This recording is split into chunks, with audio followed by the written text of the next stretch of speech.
बाबा जब स्कूल में पढ़त रहे, जैया होमवर्क ना करे रही, वैया मार साहब मुर्गा बनाए दे।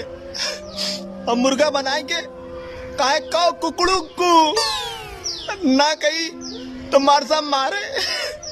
और जब कह दी कुकड़ू कु तो लड़कियां दांत चियार चियार हंसे। 2 साल तोरा भाई झेले, सब लड़कियां इंटरवल में मजा ले, छुट्टी में मजा ले। 2 साल बाद दिन बदला। एक दिन मार साहब लड़की का होमवर्क चेक करत रहे, 40 में से 20 लड़की होमवर्क ना करे रही। और लड़की से मार साहब कहे चल मुर्गी बन और बोल पक पक पक।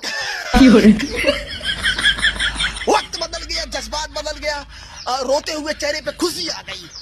अब हम लोग सीना तान के जी सकत रहे और कह सकत रहे कहो पक पक पका।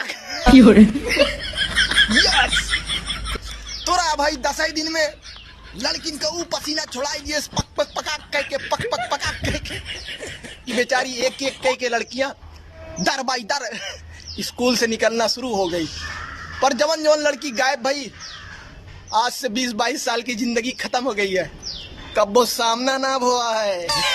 हिसाब किताब में हम कमी ना करते, बराबर हिसाब लेते हैं। पहले स्कूल में लेते रहे, आज सोशल मीडिया पे लेते।